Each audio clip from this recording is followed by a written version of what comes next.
There's got to be more than this. Welcome to the Morse Code Podcast, where we talk with entrepreneurially minded musicians, artists, and writers. My name is Korby, and I'm hoping these conversations inspire you to push deeper into your own work, whether you're a full-time professional or just starting out on your own creative odyssey. My next guest is a singer-songwriter originally from Virginia who's now been living in Nashville since, I honestly have no idea, a while. I met him for the first time when we shared a show together at the Bluebird Cafe, and that was probably in like 2016 or 17, so for at least that long. He's one of those people who cannot do it any way but his own. His name is Carl Anderson, and the way he sings, the way he writes, the way he plays, this guy is a true one of one. A phrase that pops up in this conversation, well, a lot. I've been a fan of his for 10 years, and I was so excited when he agreed to join me on this bill for the show that we have coming up in just a few weeks, February 15th at the 5 Spot in East Nashville. It's kind of my home club. I've played here, there, more times than I can remember. And, well, it's honestly my favorite club in Nashville. The owner, Todd Sherwood, has been a guest on the podcast, and that was a hilarious and awesome and insightful episode. Insightful as to how much work it is running a club that hosts shows 7 nights a week. I mean, what a gift to the community and the world. The people who start rock clubs up and keep them going and make sure that it's fun for everybody who comes night after night after night. He talked about that a lot in the podcast, the challenge of just throwing a party for people 7 nights a week. Freaking holy work. Okay. The point is, I'm playing my first full band show in like 3 years, and Carl's on that bill along with next week's guest, the extraordinary Abby Jane. When is that happening? It's happening Saturday, February 15th at the 5 Spot at 6 p.m. And as last I checked, the tickets are going pretty fast. It's going to be an amazing night, not just because Carl's going to be there and Abby Jane's going to be there and, well, I'm going to be there playing my face off. But we're also debuting my first single of 2025, Meet Me at the End of the World. And just to make it even more ridiculously attractive, we're premiering the music video we've been working on for months that night. Director Mila Villaplana is going to be there saying a few words, and the whole damn time, Ryan Rado, another MCP alum from just a few weeks ago, is going to be there live painting in the crowd, swimming for his very life in a sea of human beings with only a paintbrush to protect him. Okay, I'm getting carried away. Well, point is, you got to be there. It's going to be one of those nights where you go home glad to be alive. When was the last time that happened? I mean, seriously. Tickets are at korbylinker.com, and like I said, they're going fast, so don't be a schwanz and miss out. Get your ticket and come to the show. Carl and I had one of the most inspiring conversations I've had on the podcast. I didn't want this conversation to end. The guy is just a lifer, the kind of artist I most admire in the world. He writes to discover what it is that's thrashing around inside him, and he'll talk about anything, as you'll see. And, well, if you doubt his talent, don't, because he's going to play one of his original songs somewhere in this conversation, and he even let me join him on, I think it was a baritone ukulele. I honestly don't care about anything except honesty and good art, and you can't have one without the other. If you've listened to several episodes, then I think it's fair to ask you to write a review about what you like. And if you don't do any of those things, the truth is I will still love you, and I'm truly, honestly rooting for you. You're listening to the Morse Code Podcast, and now here's my conversation with Carl Anderson.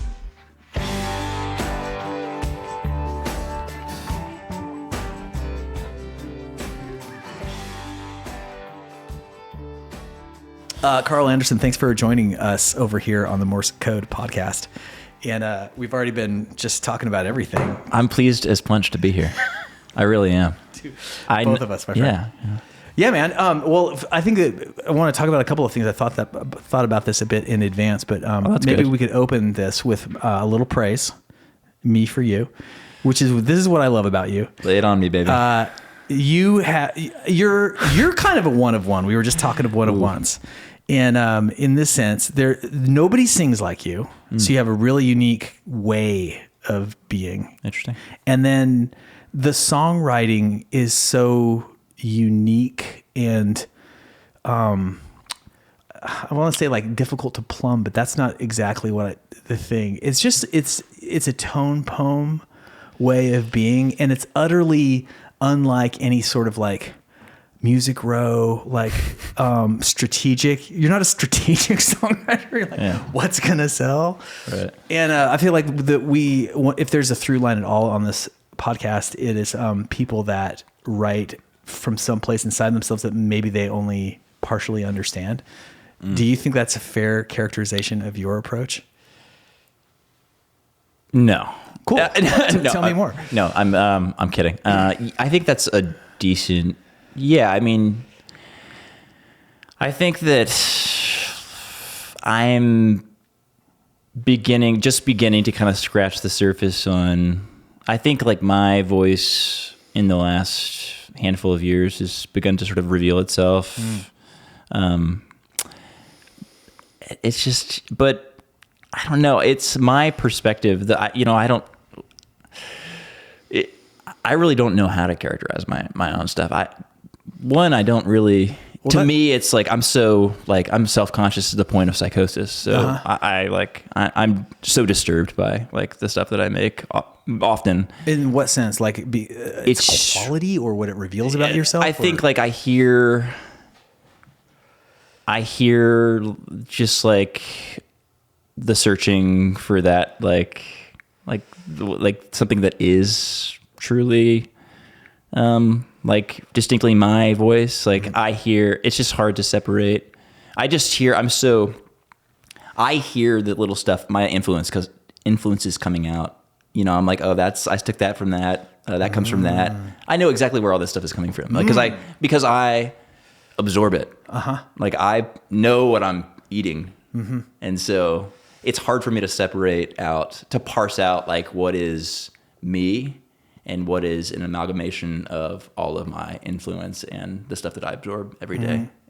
Do you think that like, I'm a thief. Could you take two songs and that you know and are familiar with and describe what's similar about them? I mean, is that like a way that your mind works? I say this as somebody like, I don't even know what I'm talking about in a way, because I don't think like this at all. That's a tough question. That's a tough. Yeah, is there a different way to ask that? Yeah. Okay. Well, here's one time I was. This was like 5 roommates ago, so 10 years. And do you have roommates now? I do. I have a wife. Yeah, I upgraded the roommate. That's the best. And a child, so I have 2 roommates. If you're gonna have roommates, have a wife and a child. Make it blood. Yeah, make it blood. It's pretty good. It's pretty good. I gotta say, I love it. But in an earlier iteration. I had 2 roommates at the time, and they were talking, and the conversation they were talking about was like so. It alienated me in the sense that it made me feel like I actually have no business in music and don't know what I'm doing at all, which is maybe a fair assessment. But they were talking about, they were riffing on like, if you were late for work, but you were slightly hungover, what's a song? And then somebody would name that song. Okay, and like name a song. They were both like, oh yeah. Well, what about this one? What about? And if you asked me to like go and like exercise that part of my brain to find a song that fits a description of a circumstance, I don't think I could do it in a million years. I would flail and offer something that was terrible. Okay, interesting. So also, maybe not music supervision. Not for me. No, not exactly. I marvel at music supervisors. It's terrible. I would be the worst person ever. Really? Oh, for sure. 100%. That is 100%. Not. So I would not have expected that to be the truth. Well, true. Let it be known. So what started you out on this creative journey in the first place? I mean, I don't know that my story is. Did somebody tell? Here's an easier way to ask. Did somebody tell you were good at an early age? No, yeah. I don't think. No, I don't think so. I think primarily because I wasn't good. Like, yeah, I really, I think that I started playing music because it was. My friends a handful of my friends were doing it. My best friend in middle school Will Neely was like, he was a little bit further down the road than me. He'd like had a little like basement like set up with his guitars and some antiquated recording equipment, and I just was like, he was my pal, and I had a guitar. My mom had gotten me a guitar from Sam's Club, a little classical guitar, and so and taught me, you know, G, C, and D, and so I have always, like, as soon as I heard music in the early days that I can remember, like, I immediately was like, I was extremely curious about the way I was feeling and like the way it made me feel. Yeah. And so, yeah, my friends played. I loved music. I always, from the moment I heard it, I was like, people, like, you can do this. Like, it just, the whole, that realization of like, you know, that's such a furtive, like, interesting, like, time. You're just like realizing that, like, you can pursue this thing that makes you feel like nothing else. Yeah. I don't know. I understand. I don't know what I'm saying. When you realize that music isn't something reserved for people out there, that it is a thing that you too can do. I don't know. I mean, I think that's probably a pretty recognizable aspect that's shared by everybody that has some relationship to it. I've always loved I've always loved expressing myself. I like making just dancing, singing, all of this stuff this is what I've always done. And music it's like there's nothing more natural to me than singing. And I think that's very evident in the way that you do it. Dancing too? I love to dance. Are you just saying that? No, why would I I don't know. Why would I do that? I don't know you that well. I am like, yeah, I mean, that's like, see, that's the thing, man. Like, it's amazing. Like, you get older and you realize, like, oh my God, like, you can just dance. Like, do you mean like unstructured freeform dancing or ballroom dancing, or you like just like you at anytime you want, like, you can just like dance. Yeah. And it's a tightrope. Like, it's like you run the risk of ostracizing yourself. Sure. From your friends and your family. So what are we talking about? Like, you will spontaneously dance, or you just whatever? Just like I was at work this morning. I was just like, I'm gonna fucking do the robot right now. Yeah. And I just did the robot for like 15, 20 seconds, and people were like, "What the fuck?" Like, you know, it's awkward, but no, I just love, and so yeah, music fit right into that. It was like, of course, I'm gonna want to sing, and like, I just remember like feeling, is there anything cooler than like making up a song? Yeah, like it immediately was like, this is worthy, like, of like a serious pursuit. Like, this is I knew very early on, like, I didn't know exactly what it would look like, and I still don't know, which is like partly and of why it's so like mysterious and cool. It's like, it's so mysterious. I don't know why I love it. It's the one thing I feel compelled to do. It's like my through line. Like, everything else is kind of like come and gone. One thing I've had since I was a kid was this, like, an opportunity, like, to make something. Like, I think it's just driving forward on that, and like, man, you're only as good as your last song. Like, I love like out there just searching, like, for, like, you know what it is? I realize it's purity. Like, to make something pure. Like, that's just like that. The fact that we have the privilege to do that is insane. Like, I don't often like zoom out and think about it in those terms, but like, it really is. It's astonishing that, like, I mean, come on. Like, talk about being born in the, like, it's like, don't waste it. You know, be careful. I've often felt this way. If you have what you recognize in yourself as some kind of like musical talent, if you have talent in music, you should do it. You should, because not very many people do. A lot of people kind of want to, and like, but if you notice that you can sing, in a way that's like moves yourself and other people, you need to do that. Yeah, absolutely. Kids out there who have this talent that wonder what you should do with it. I don't know, but find out, because it's such a shame. Or maybe I'll put it the other way. It's such an extraordinary blessing to be in the presence of somebody realizing that they have this gift and sharing it. Like, I mean, I'm a sucker for some of those like reels or TikToks of like kids at school, and they're like in a classroom setting or something, and some like little dork kid is like, he's like burst into singing. It's like this peers see him for the first time ever. It's like the world is born anew. Yeah, you know. Yeah. Might see yourself for the first time ever in a moment like that. Yeah. You know, like, my God. It's like just let the revelations revolutionize. Like, like just it's remarkable, man. I just caught that. I mean, you're like me, man. You know, you get that a little bit of that feeling. It's like absolute, like it is worthy of a lifelong pursuit. Like just like the chance to get to say something like real. I love where this conversation is going, and I totally agree. Cool. And especially like with regard to the songs part of it. Here's another dork thing about me, is that I'm always comparing myself to everything. And a great idea. I strongly recommend. Awesome. I love comparison. Yeah, it's great. It's nothing but a win-win situation for everyone involved. I'll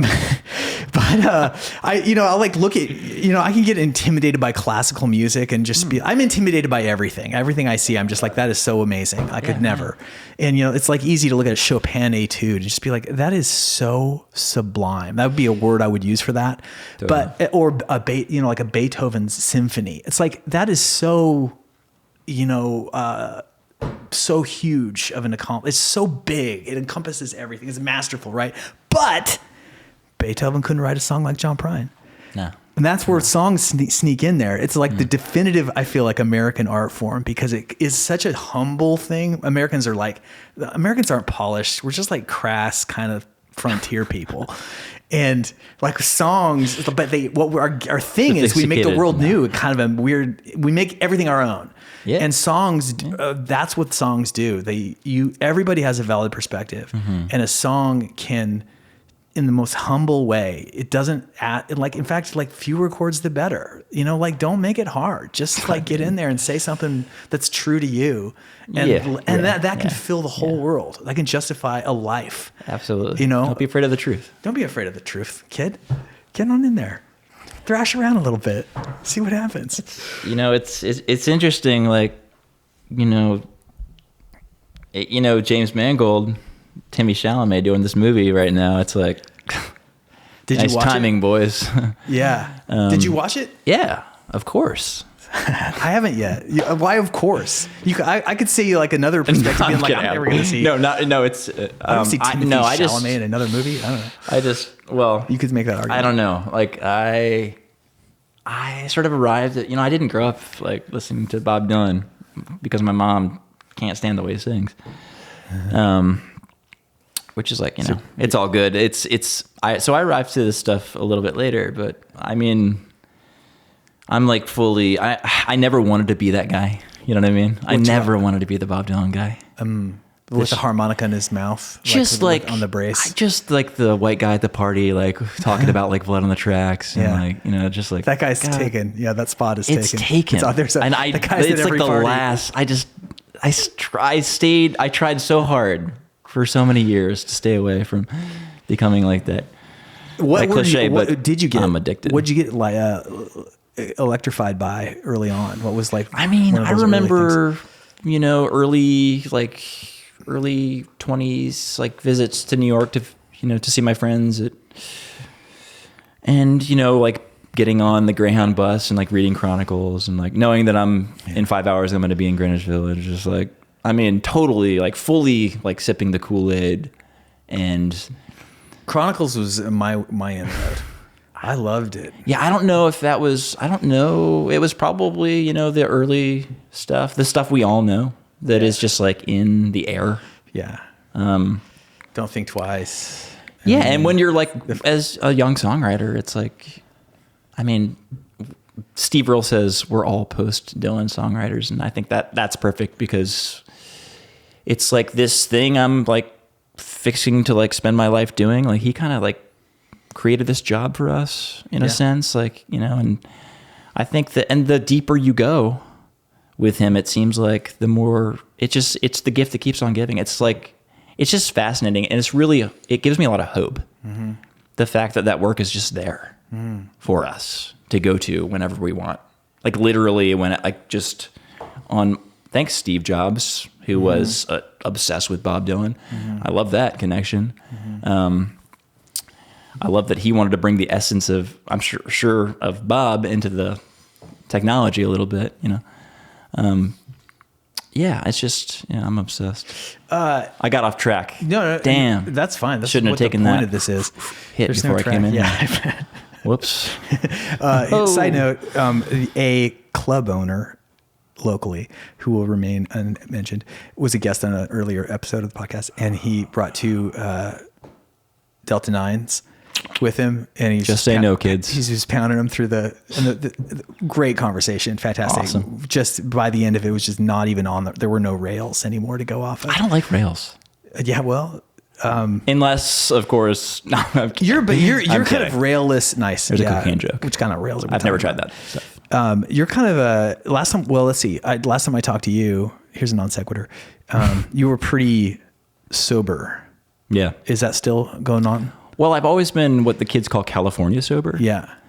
Which is, well, you know, Not I don't alcohol. drink, but I do pot and PCP. You know, I'm good. Like I've never weed and booze. It's all I've ever touched. Yeah. I'm afraid of like people are like, Carl, you should do mushrooms. It would be healing for you. I'm like, dude, I'm so fucking scared of like, I'm the exception. Yeah. I'm seriously like, and with that mindset and attitude, I probably would have a terrible fucking experience. Yeah. And so, no, I didn't drink for about 5 years. I recall I played a festival in Davenport, Iowa, came back and I was like, so like horrifyingly hungover and dehydrated. And I was like, it was like enough for me to stop drinking cold for like 5 years. And then, you know, more recently I like returned to the bottle. But I'm like an extremely moderate drinker. My girlfriend hasn't been drinking for the last month, and I'm like, I'll back off. But I got back on in a super moderate way for the last year. But it's good. Like, I think it's different for everyone. And I was never like a serious teetotaler. I was like, this is not good for me. And it's not. It's not like good for the anybody. research is in. Yeah. And anyway, come on, Huberman. Any amount of that shit is bad. And so I'm excited. Andrew Huberman ruined it for a whole generation. That guy. Like 3 generations. He ruined maybe. a lot, didn't he? I was like, fuck, really? No, I'm kidding. He just, that his really own career, science? right? Did he? Oh. I mean, I know that he got in a little bit of trouble, but who's not in trouble? Yeah, you talk long enough, you're gonna get yourself in trouble. You're gonna say something a little fishy. Yeah, which is like, I hope we all don't have to stop talking. Reveal something. Who knows? No, I'm kidding. Well, okay. Here's a way to bring that back to music, because this is something I've thought about you because of the sober bit, and then you're quite a runner. And we kind of set up we made a small attempt to set up a mandate on the running thing. And before I sealed the deal, I was like, how fast do you run a mile? And you were like, I don't know, 7 minutes, not too fast. And I was just like, dude, on my best day times 7, I would not run a 7-minute mile. No, especially now. I'm getting a little long in the tooth. My pace is going.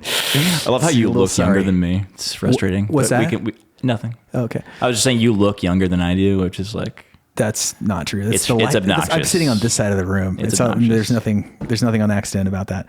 But you love running and you're kind of fit. So it's like, do you have some kind of inclination toward what I might call like self-preservation, or is this sort of like a mind-body relationship that's absent with some creatives? Well, a lot of creative people just don't, they're just, their body is there to support their creative output and nothing more. Yeah. I would like to live forever. Would you really though? No. God, okay. no. I don't think so. I don't. will probably live to like 150 or something. Then you're cutting it off. But forever? Hell no. Yeah. Anything? Yeah. 150 is my limit. Yeah. No, I like to, I mean, it's, like I heard, I can't remember who said, let the body solve what the mind cannot. I don't know who said that, but that's sounds good deep. shit. Yeah. I've always I've always been pretty active. I played sports throughout my youth and ran competitively in high school a little bit, although I was like middle of the pack. I was mid. Yeah. So mid as a runner in high school. And I kind of like entered my adulthood and, like started, drinking with my friends. And so I kind of like, I'm on and off. Like I haven't run in over 2 months. But when I am running, I'm like running like 45 miles a week. So like not like serious mileage, but like 45 miles. To normal people, that's serious. Yeah, you say that to normal people and they're like, wow. But I'm like, well, Eliud Kipchoge runs like 130 kilometers a week, but he's like one of the best runners in the world. Yeah. So it's like, I get carried away with this stuff. But then for me, it's all, it balances itself. It's like, I kind of fall off for a bit and gain, 10 stone and then come back to it. 10 stone? Lose 10 stone. British now? Yeah. I'm like, I like how they say that, stone. I do too. I never know what it means. We should try to run, but you just have to like walk. You're already long legged. Well, I haven't run in 2 months, so like this could be. There's a shot for me. There's a way in. Well, here's hoping. It's really helpful. Like I don't take an antidepressant, and so like as far as like what it does for me, its effect on my creative life is like it's essential. Like I got to move really around. Positive. It's real. I mean, I'm like, yeah, absolutely. Get those endorphins. Can relate, and I have not run in quite a long time. I went once, last week with my buddy, and that was really great. But having a kid really cuts into that exercise time. I mean, no regrets. But there's that piece of it, and the other piece of it is like 3 years ago, I was running 30 miles a week. I was never in the 45 club and never will I be, but I was running like, 5 a day, whatever. And I just so loved it. Yeah. I so loved it. It's awesome. Like you just check out, just plug in and you're just going. And you come back and you're just sweaty and everything is great for the rest of the night. Your food's great. Your shower's great. You have a beer. It's like wonderful. Talking my girlfriend's ear off. She's like, good Lord. Yeah, totally. Just get this guy out of here. But I also noticed, I was like, I'm going to be fit and I'm going to show business. And there's a little piece of that vanity bit. And then, but in like November, as Rana got like super pregnant. And then when we had Zuzu, like it went to zero. Sure. And I what's weird is that like I don't notice anything. I don't feel bad, and I don't like. Right. And what I do notice is that I have like an hour and a half more a day, which is right now I'm like just cranking on some stuff right now, and so I absolutely need that hour and a half. But I'm looking forward to spring is my point, because I do love it, and I know it's going to catch up with me. Like you can't like substitute for exercise. Yeah. Wow, this podcast took a turn. I love it. I love it. Well, you'll get back. You'll get like.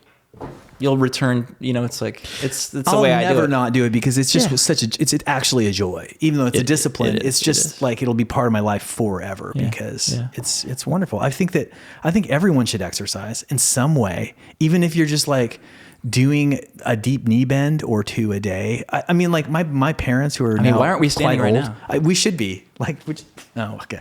Cameras. It's the only reason why we would mess up the cameras. The eye line. My folks are getting a little older, and my dad's pretty active, and my mom never was. She was like, I hate exercise. I'm never doing it. I'm just like, Mom. And it's like, I mean, it can be hard to motivate. I understand, but once you get it is hard at the beginning for sure. Yeah. But once you're in it and like the rhythm's going, then you're just like, I don't know. It's 5:30. This is what it says to do. I'll go. I know. I'm completely like in that like I'm like I know that I haven't run because I'd built up some nice fitness again.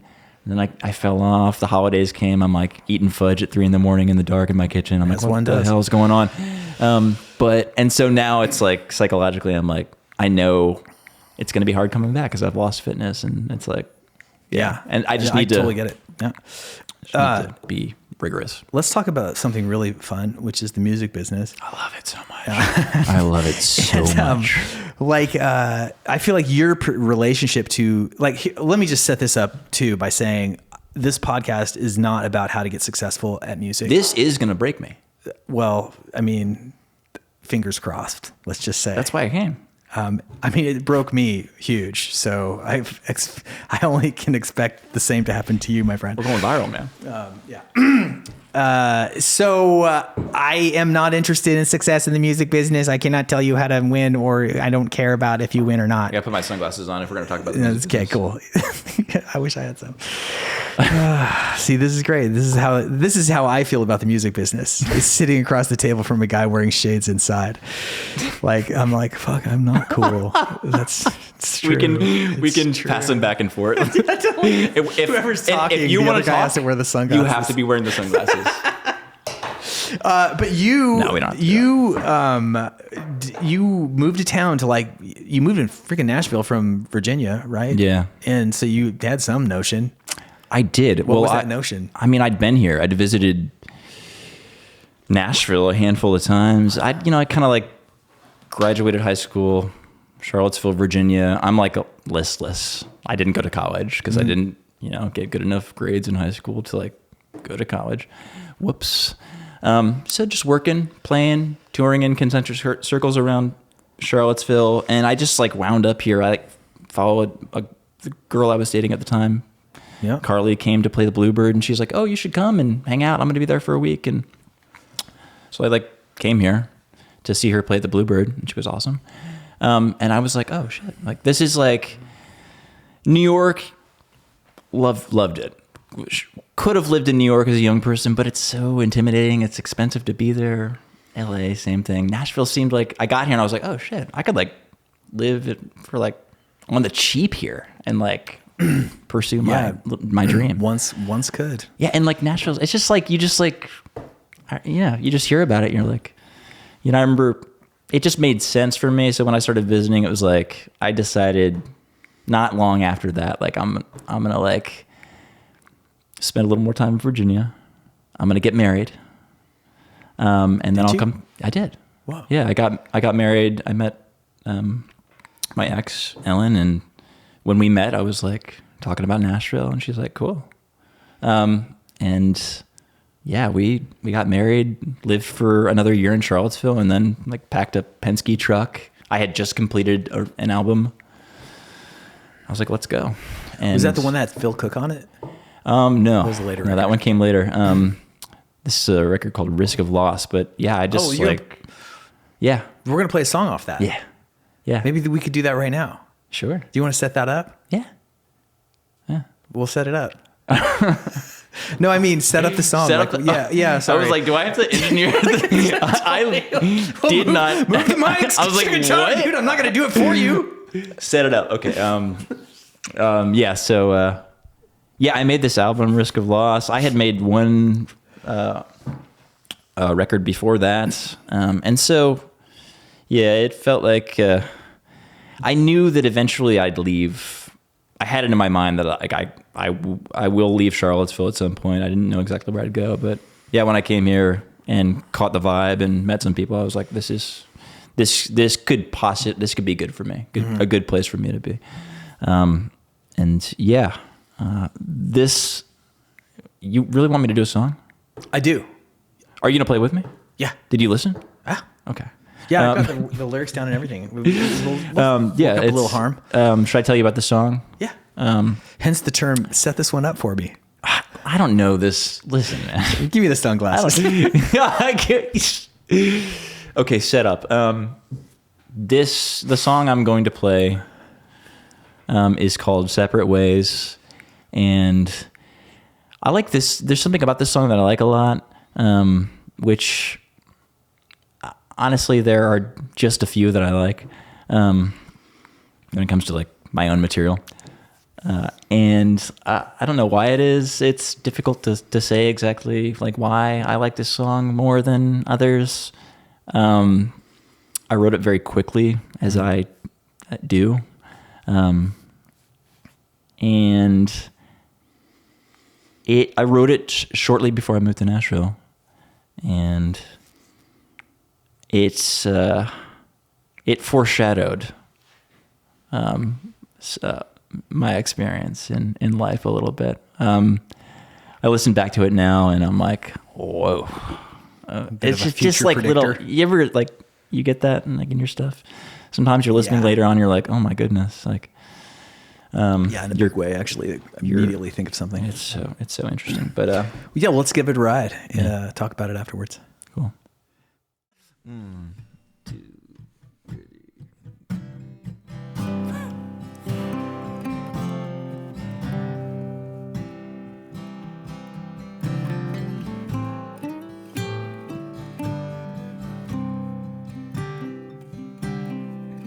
Was it you I saw in a dream last night? Walking below the tree line, where the wind blew strong and the moon shone bright. Was it your hand resting beneath mine? I guess it's been a couple of years now that it was we went our separate ways. Our love got lost, don't ask me how. I think about you most days. I'll stand here by the doorway in the cold rain if I could have just one more day. Despite our separate ways, I will love you always.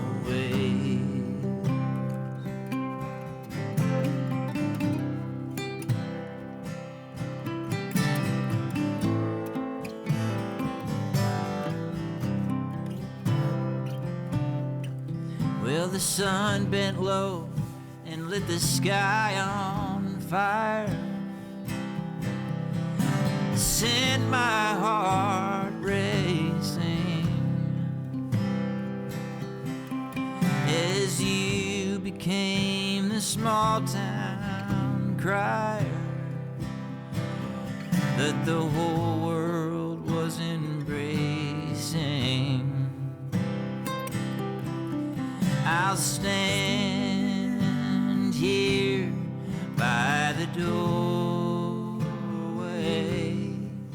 in the cold rain if I could have just one more day.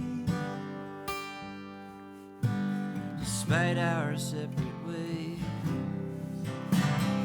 I will love you always.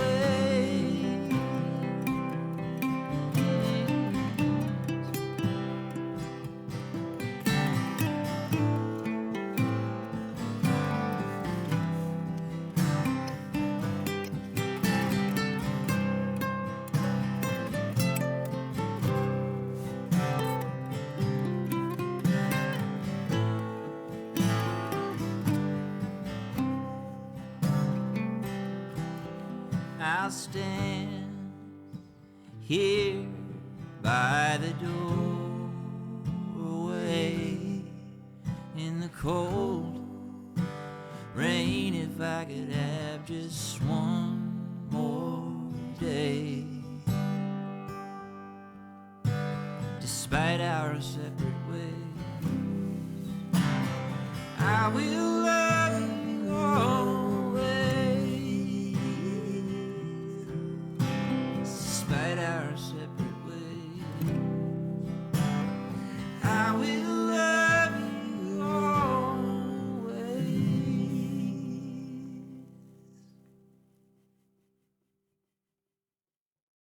Man, that was beautiful.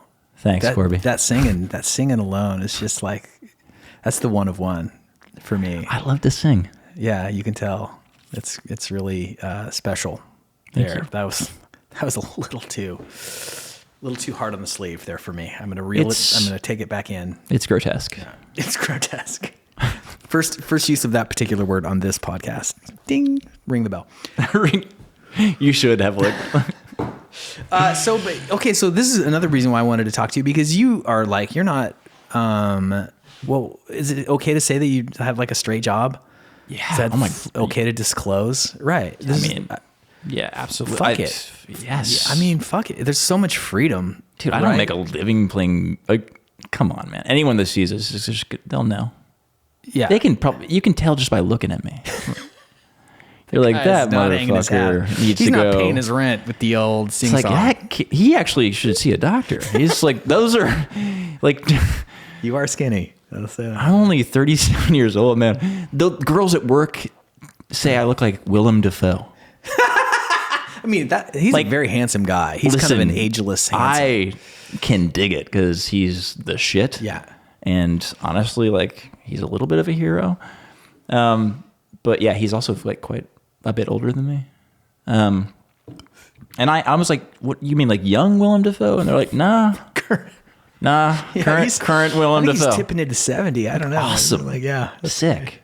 I wouldn't say that at all. I Thank don't you. notice that. No, it's just, I'm just. No, it's, calling yeah, it I to see work, yeah, I got into bread baking a couple of years. I In was the pandemic, weren't you? That's when I started seeing the posts. Yeah. I ended up taking over this little bakery, this little micro bakery operation, and it's been a very strange thing. But I'll tell you what, like I hope like to always have like something, having a way. I mean, this is actually crucial, and I think like if I could give any advice to young artists right now, it would be not to make your money.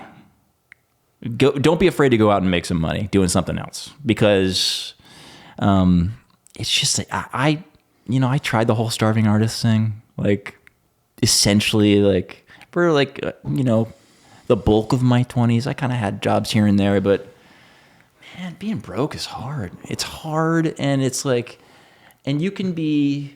I like being out there in the world. I get so much from my job, from like working in a bakery. I get to interact with my interesting colleagues. Mm-hmm. I'm getting to work with my hands. I mean, it is like, it's essential to.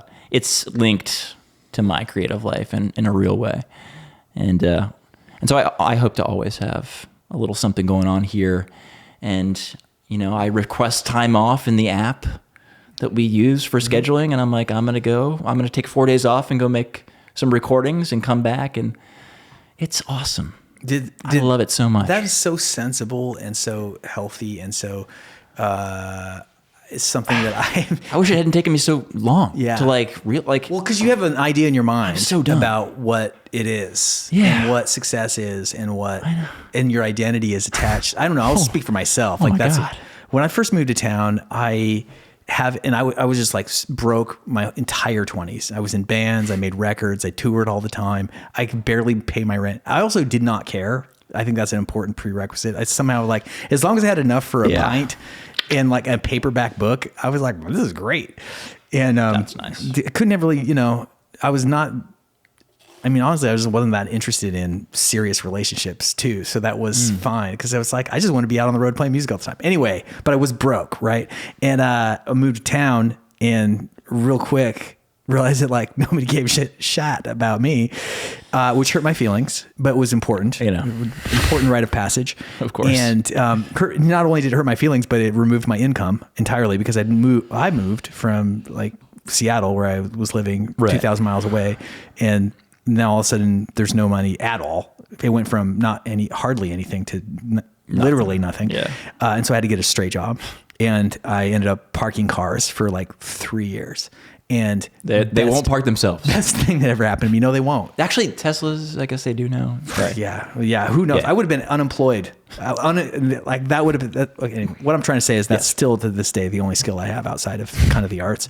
But those 2 years, 3 years and change, it was just like, it was really great, because it disabused me of this notion that I was something special and deserving of accolades and attention, which I am embarrassed to say that I kind of had that a little bit attitude as when I was super young. Yeah. There's delusions of grandeur. I mean, there's a reason why people get into this business. I mean, I know. Yeah. I think that's put a pin in that because we might come back. Yeah, we should. Yeah.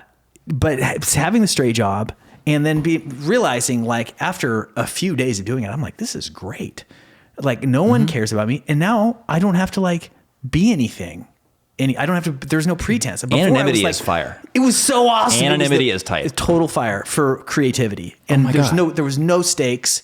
I was like, that's when I got into film. That's when I wrote many short stories for no reason. Yeah. And that years later ended up getting published in a book.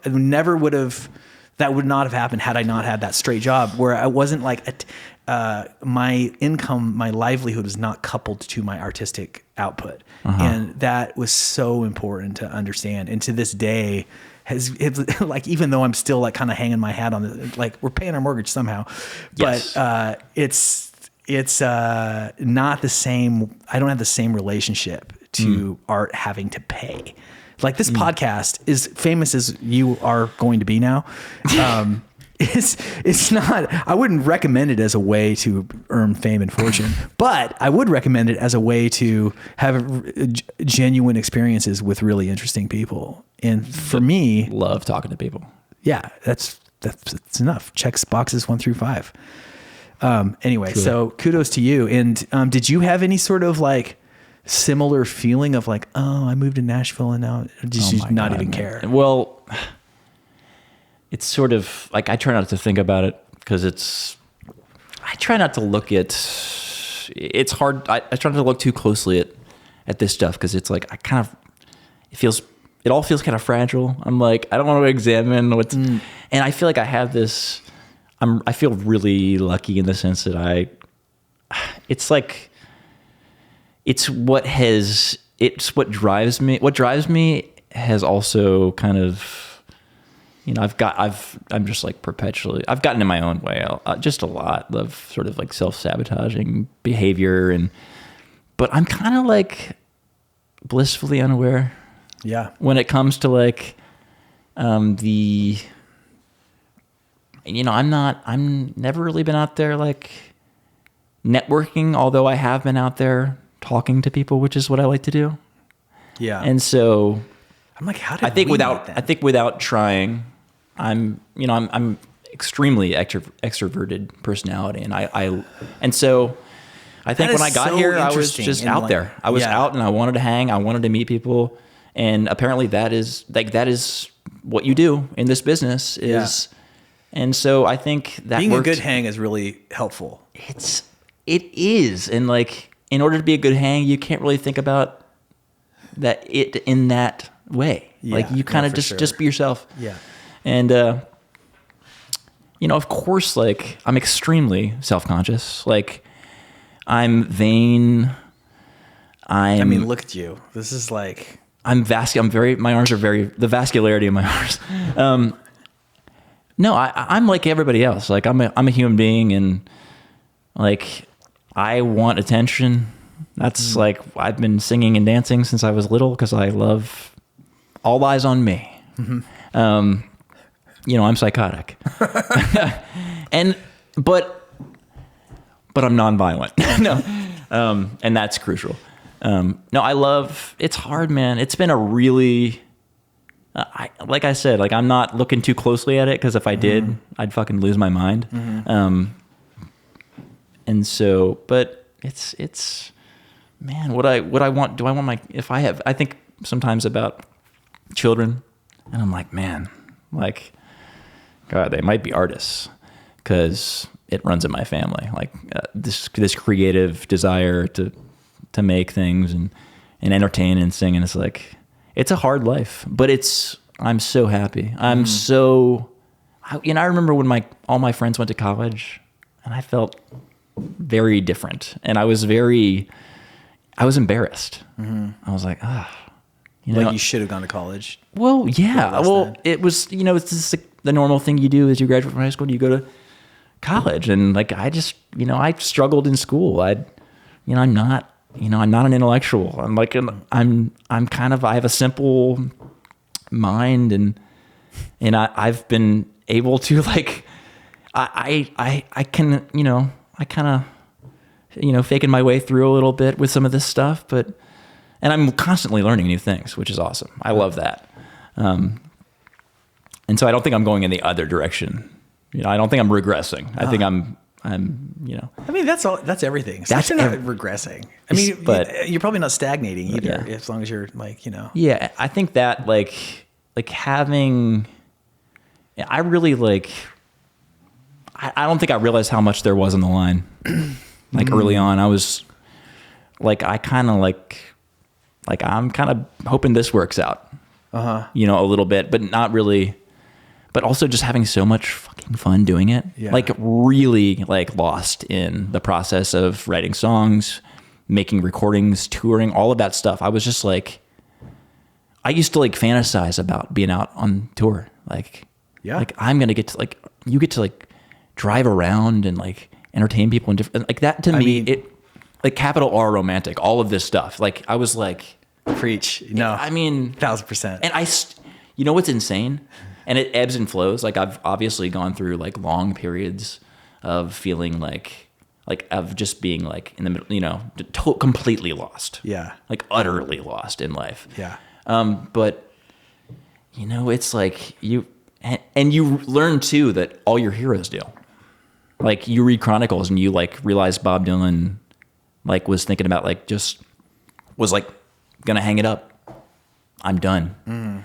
You just like it nobody escapes like these, and it's so like these fallow periods. It's like you just realize it's all part of the life of an artist. Like and I love that. Like it makes those it makes it all a little bit easier knowing that like your experience, like you get low. It's like, man, they're just songs. There are songs. The best of those songs are maybe they're like way down there at the bottom of the well, and you got to dive down. And like I love thinking about like the Pearl Diver. It's I do. Like there's magic. There's magic down there. Absolutely. That you can't find anywhere else. And I just Yeah, man. I'm so glad that we're talking. Like this is. I'm trying to make sense of all this stuff. Yeah, me too. I'm trying to understand it as my version of that. It's hard to articulate. One thing I just want to point out is that like I had no idea that you were such an extrovert.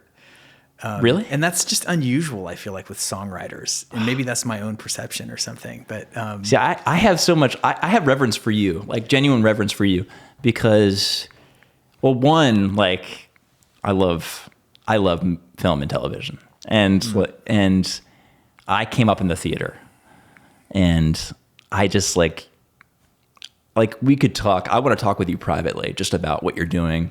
Yeah. Like all your pursuits in that world. I want to hear about. I'll stumble through any. 'Cause I'm fascinated. Land. Yeah. Because that too is just like, and I love, like, I think one of my favorite things ever is like listening to actors talk about like process. And I'm just, it's, that's funny. Seriously. Like I know that might, I'm not do not like it at all. I'm not in the world. I just like, but I'll like get on YouTube and like I like watching. There's this show, the Dick Cavett show from the 70s. You know what I'm talking about? So good. I love watching those old interviews with that Brando interview is amazing. The Laurence Olivier interview is so just priceless. He quotes a Yeats poem. This is like just late night talk show. CBS, and he's like. Yeah, you're not going to see that on Jimmy Fallon's show. No, I'm just like those were the days, and these are like long form conversations. These are like podcasts, basically. Really good interviews. With an audience, yeah. But I like that stuff. But like sometimes like modern actors talking about their processes. A little hard for me. Yeah.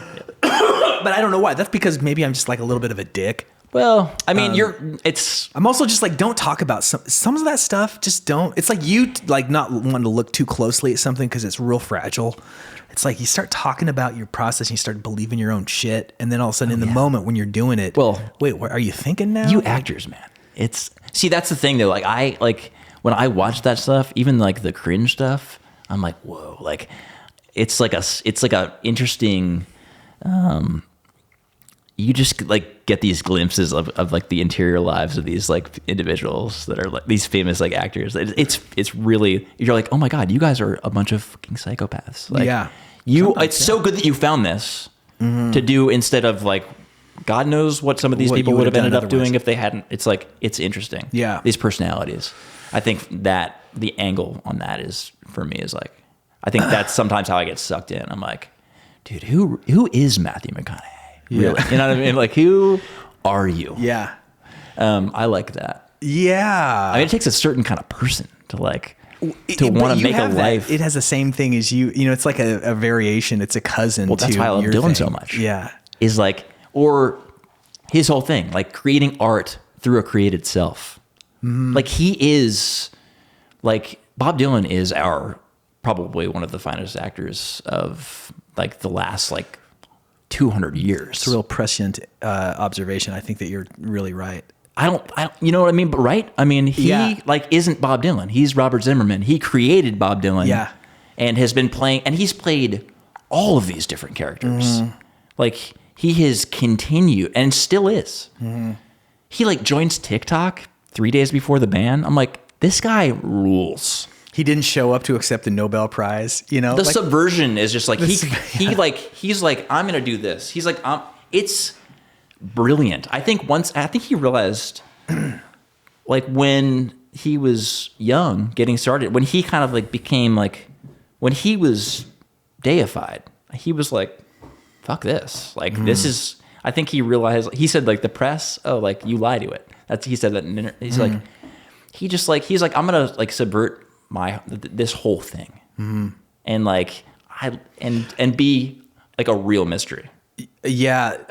That shit is so cool. I think it's so cool too. He's in that way, it's like the original Troll, you know, that kind of, that ability to play people, play a whole industry, play the media. It's like comedic too. Yeah. Yeah, totally. He's laughing inside. He's so funny. Not taking it seriously. It's like Norm. It's like, there's a reason why Bob revered Norm Macdonald so much. You know, it's like, of course. Another amazing troll. Yeah. Another amazing troll. Like those two guys, there's a story of Norm being invited to Bob's house for dinner, and he ended up staying for like 3 days. Bob's like, you want to sleep over? They were having so much fun. It's like what?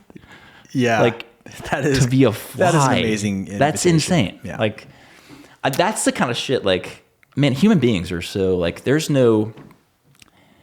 just endless like fodder for work, for future work. Like you look around, you're just like, these days I feel so like open to that stuff. I'm like, you know, I love this, like doing this stuff, like, cause I'm going to go and I'm going to think about all the things we talked about. Me too. And like, probably songs will happen, you know, based on like this interaction. Like it's just everywhere, man. It's great. I'm so glad to hear you say that. And I just want to say, reflect that back, because I will think about this. And one of the things that's about this podcast is amazing is that everybody's different and everybody has their own position. And then when they share that with you, sometimes I'm like, whoa, I like learn something valuable. I'm not learning anything valuable here. I would think not.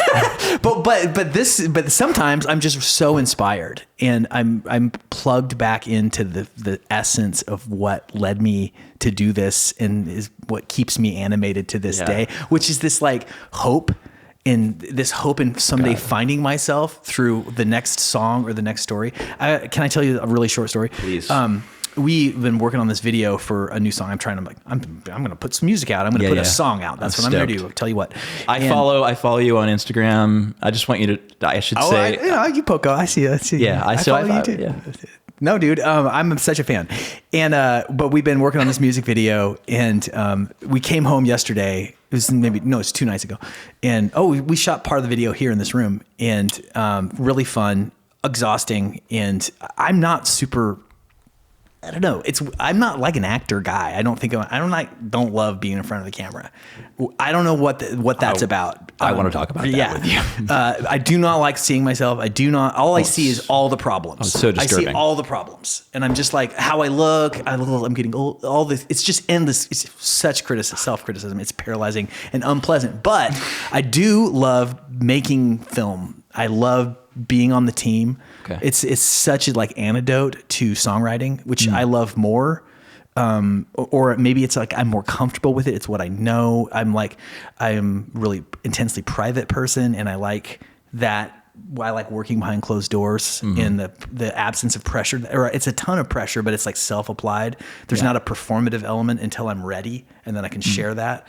But it's very a me thing, and the collaborative nature of film, where I get like, there's so many amazing people that worked on this video, and I just really let the director make her vision. She sent me the storyboards. I'm like, this is crazy. It's like a Vietnam War protest period piece with meets Singing in the Rain dance sequence that's breathtaking. Wow. And like the team that we were able to hire is just like such pros. And I know. just, like, I was seeing this stuff like your I dropped a few things on the stories. It's so beautiful. I mean, it's it's insane, right? And anyway, so we came home, and I am like thrashing my way through this novel for reasons I barely understand. And it's like 70,000 plus words. I'm almost done with the draft, and I'm just going to tell you right now, because it just won't matter. I'm not on the promo tour because this novel's not going to be done for 2 years.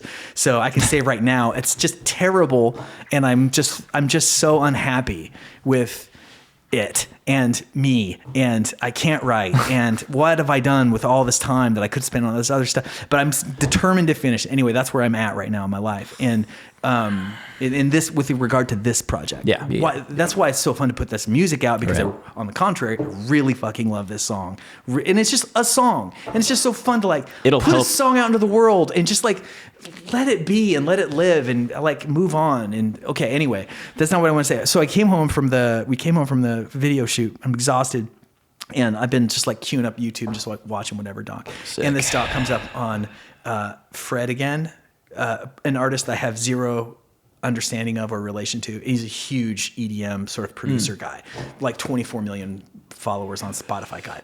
Not that I pay attention to that stuff, but I just looked it up after the fact. Okay. And, but so I'm like watching him, and this guy's like a prep school. He came up like going to Eton or something in England. His name's cool. Actually like 4 names long, because he's like literal royalty. But he's just like, he got into EDM, and he happened to live right next to Brian Eno, like one street over. And so it tells the story, and I'm like, this guy's kind of interesting. I don't know. I just like that he just kind of found his thing, and then he got like some major success producing tracks for really well-known artists like Ed Sheeran. He produced an album for that guy, and he's like a young guy. And then he's just like, wait, I have all the success, or I could keep doing this, but I really just want to find my own thing. And so he sort of unplugged and started putting out these just really unusual, but not like you'd recognize it as EDM, but it's like, but including like samples with his friends' phones at parties and just like rolling and stuff. Anyway, so I was like, he had my attention. I'm like, this guy's following his own thing. Yeah. I'm like, I have no relationship to what he's doing. I don't know how to do DJ stuff. And there's a part of me that's like a idiot snob. That's like, if you can't play the guitar, then you have no business playing music. I don't really let that guy out very often. But anyway, but I was like, okay, cool. And so Rand and I make some dinner, and we sit back on the couch. I'm holding the baby, and I'm like, Tiny Desk concerts are always coming up too. So I love those stuff. They're so fun. It's just good. Like such a great way to like kind of sample. It's like an institution now. Yeah, it's such an institution. Crazy. Famous people, not whatever. Yep. Fred again, his Tiny Desk. I'm sitting there watching it, and I like had a weird catharsis with Randa sitting next to me on the couch, where she was like, this guy, my husband, is freaking out. I like started crying. You're like, do I need to call his mom? And then I started sobbing on the couch watching this. Yes. And what it was this guy. And you weren't drunk? No. See, that's incredible. I mean, I'd had a beer, but I'd had 2 beers. Okay, but that's only 2 beers. I drink 2 beers every single day. I see what's going on here. I love you so much. Fred again. But this guy was just like doing his own thing, and it was really unique, and that was wonderful and everything. But what it was, that's beautiful, I was just like, he believes in what he's doing right in this moment. It's honest. 1,000%. And I'm just like, what touched me. It makes me emotional now to think about it. It's just like, we all have a right to fucking make art, and there is no wrong way to do it. And it's like, I can write my fucking novel, you know, and it's not going to be somebody else's novel because it'd be my fucking novel. 100%. And there's like that's because that's what it has to be. And then, like when you see somebody out there like just being themselves in front of God and everybody, but like 1,000% themselves, it just like it blows the room apart and makes everybody believe that they too can be that version of themselves in the world. And that is like what I'm after over and over and over again. And that's what you're doing to me right now. So thank you. That's the point. It makes life worth, you know, it makes life worth living. Like for me, hearing a great song for the first time, it like fills me with purpose. Yeah. It makes everything is right in the world when it's connection. Yeah. I used to think I wanted to be famous, like singer-songwriter, and I still do. no, I love but the eye contact with the camera. For straight, those of you kiss only the glass, listening. baby, kiss the glass.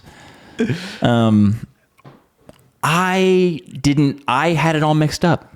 Mm-hmm. I desire connection. Mm-hmm. This is it. Like, that's the reason for me, that's like, because I've thought a lot, I really have thought a lot about this in the last couple of years. Because like, you know, I'm 37 years old. I'm an obscure at best singer-songwriter. Like, why is it I feel compelled to do this? It's like, I just want to connect. Mm-hmm. That's why I like playing live so much. The immediacy of live performance. That's why I love the theater. Mm-hmm. Like theater. And then I was like, oh my God, I can do theater as a singer-songwriter. Awesome. It's like to me, that's like, it's holy. Absolutely. It is religion. It's a great word. I worship the opportunity to connect with people. Yeah. You got to worship something. Everybody does. Everybody does. Choose carefully. Yeah. What you worship. No doubt. For sure. Because it will define you. Hopefully. I mean, it will define you one way or another. So hopefully you can choose something that defines you in, I don't know, some light that'll be productive. It'll all be forgotten. I remember now the first time I think that we met was actually at the Bluebird. Yeah, it was. And that was a great night. It was a great night. And I was just like, I came away from that show thinking like, damn, Carl Anderson, he's just like got his own way of doing it, his own way of singing, his own way of writing songs, his own way of being in the room. And I don't know, I've been a hardcore fan ever since, just because of that performance. Likewise. And I love, it's like, it's funny. I do like, you do make this list. You're an individual who I've met in town and I'm like, man, we gotta like, we should use this as a launching pad to like spending more time. You know, you're just like, you know, like I'm not just like, there are cameras, we're being filmed right now. But truly like you know, we should take this to the next level. We're going to. Well, starting with a show that we're going to share together. Yeah, it's happening. So thank you for agreeing to those terms. No, the terms were show up on time on the February 15th. Yeah, no, it's awesome. I can't wait, man. No, when I was like, I need to who could we put together? And I was just like, you're the first guy. Dude, I was so I need that day. I was like, I needed a win, man. I'm glad you think I needed a win. I was laying in bed. I had like vertigo. I was like. I was like in an argument with my girlfriend. Yeah. She's like, and I like checked my messages. Like, when are you ever going to play another show? Yeah. She's like, yeah. I'm like, well, no, it's just great, man. Like, yeah. I'm excited. I'm excited for the show. Yeah. I love you've got a great vibe, man. And you know you're just always like, you are in pursuit of what exactly, I don't know. No, same. But it is inspiring. That's nice of you. That's what I do like about this social media. These platforms there's so much like weird, like bad shit. Obviously it's evil. Yeah. Fair. But also like, I'm like seeing you do your thing and I'm like, it it's good. You know, it's like, I like that. I like the healthy sort of like, it's like, oh man, Korby's doing this. I'm like, I should probably work on my own stuff. And that's great. That's good stuff. I mean, I feel like I think there's something about one of the many things I'll say that's real nerdy about me is I'm a very earnest person. Dude, I love earnest I people. want so badly that what I do to be of use to somebody. And like that's probably a thing that changed too from when I was younger, where I just wanted to be like a musical guest on Saturday Night Live or whatever.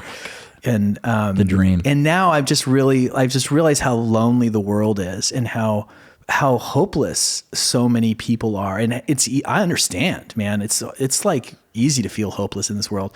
And I think that that's a fair take, you know, but like, I just refuse or something. It's not even refuse. I'm just like so enchanted, like in the microcosm of my life on a daily basis. And it's like not a constant enchantment at all. Like some of the reason for this podcast is the workload is so huge and relentless week after week after week. I don't have time to sit there and cry about how unsuccessful I don't, you know, or even reflect on it very much, because it's just like, I got 2 days a week where I can kind of do something else, and I'm trying to do my own thing with that. And then I got the rest of the time, whatever. I don't have time anyway. I can't remember what I was going to say.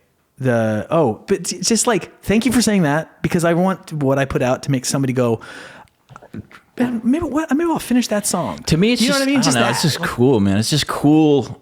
To me, it's there's nothing cooler than seeing like an artist out there like making art. I mean, it's like, to me, that's the coolest thing. Yeah, that's exactly how I feel. That's why I love you. That's why I love, like, you're just so great, because you're like, I feel like this is my impression of you. You just like write songs a lot and you just put them out there. You're just like, it's a verse and a chorus or whatever. And they're always so good. And I'm just like, this is the most powerful use of this tool, the phone, because it has great audio and it has great video, and you can set it in front of yourself and do a thing. And if it's like, coming back to the word purity, that it's so pure. Yeah. Right. And angelic and beautiful. And we've gone a little bit over, and I know that you have to go to Virginia. And so I'm just going to say thank you so much for your time. And thank you. I can't wait to play some music together. Yeah, no, it really is. It really is wonderful that you asked me to be here. Nice opportunity to speak with you again. And I'm excited to hang with you more, and congratulations on this podcast. And everything you're doing is awesome, man. I can't wait for the next thing that we're going to do. Hug and plug. Hey, thanks for watching. Go ahead and click here to like and subscribe. You can click right there to watch another video, or click here to watch a playlist featuring songs of the Morse Code podcast. Okay, thank you very much.